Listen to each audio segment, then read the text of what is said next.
Chères concitoyennes, chers concitoyens, mesdames et messieurs, en ce mois saint de Ramadan, nous avons célébré dignement l'Europe et l'Afrique un peu plus tôt. Il est temps aujourd'hui de célébrer notre extraordinaire organisation sous-régionale.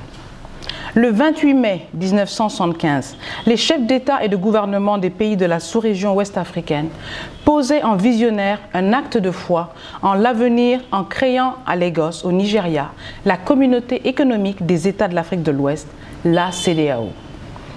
Au 44e anniversaire de cette date historique, force est de constater que la vision des pères fondateurs de notre organisation est devenue au fil des ans une réalité dont la consolidation se poursuit dans tous les domaines d'activité de la vie socio-économique et politique des pays membres. La célébration de cet anniversaire, placée sous le signe du passage de la CEDEAO des États à la CEDEAO des peuples à l'horizon 2020, offre l'opportunité de dresser un bilan et de dégager les perspectives de la CEDEAO dans l'optique de consolidation des acquis de la communauté. Au cours de ces 44 années, d'importants chantiers ont été réalisés ou entamés sur le difficile chemin de l'intégration économique des États membres. À cet égard, un certain nombre de programmes et de projets, objets de différents protocoles, conventions et autres textes communautaires, méritent d'être évoqués. Tout d'abord, la libre circulation des biens et des personnes, le droit de résidence et d'établissement dans l'espace CEDEAO, dont le protocole a été adopté depuis 1979, sont désormais consacrés pour tous les citoyens de la communauté. Ce protocole a permis de voyager sans visa dans la région et d'adopter les passeports de la CEDEAO en l'an 2000, ainsi que la mise en service de la carte d'identité biométrique de la CEDEAO en 2017. Les importants projets d'infrastructures engagés dans les domaines routiers, ferroviaires et aériens devraient aussi permettre une meilleure circulation des personnes et des biens dans l'espace CEDEAO. La création d'un marché commun, étape essentielle, offre aujourd'hui à nos partenaires un espace de plus de 300 millions de consommateurs et augmente ainsi l'attractivité des pays. Le mécanisme de surveillance multilatérale qui vise la réalisation de la monnaie unique dans le cadre du programme de coopération monétaire de la CEDEAO mérite d'être mentionné. La politique agricole de la CEDEAO mérite d'être mentionnée. L'agenda 2020, adopté le 10 juillet 2014, est consacré au développement socio-économique et moyen à long terme de la région, qui consacre ainsi plus de 242 projets intégrateurs, y compris dans les domaines de l'énergie et des transports.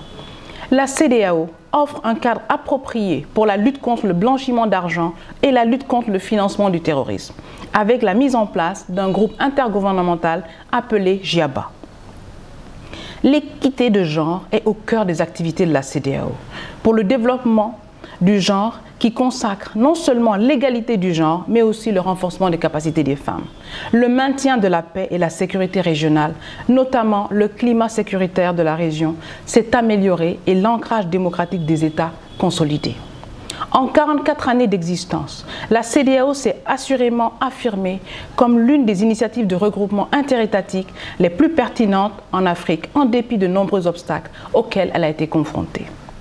Fidèle à son engagement à côté des pays frères de la communauté et sous le leadership généreux et panafricaniste de son Excellence, Monsieur le Président de la République, le professeur Alpha Condé, la Guinée s'emploie à contribuer à la réalisation des objectifs communautaires en s'investissant dans la recherche de solutions face aux défis qui interpellent la région, en s'inscrivant résolument sur la voie de l'émergence au bénéfice des populations conformément à la vision 2020 de la CEDEAO. Avec détermination et humilité, nous contribuons au maintien de la paix et des processus démocratiques dans la sous-région et dans notre pays en favorisant un dialogue national permanent. Le gouvernement, à travers les ministères sectoriels, travaille d'arrache-pied pour faire de la CEDEAO des États la CEDEAO des peuples.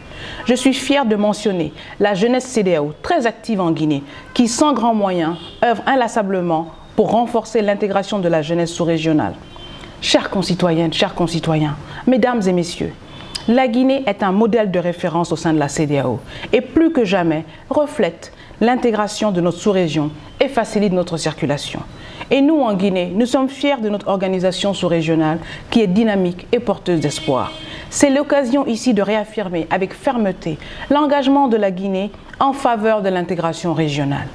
C'est aussi l'opportunité pour nous de remercier nos partenaires internationaux, tels que l'Union européenne et le système des Nations Unies, pour l'appui sans relâche généreusement offert à notre organisation.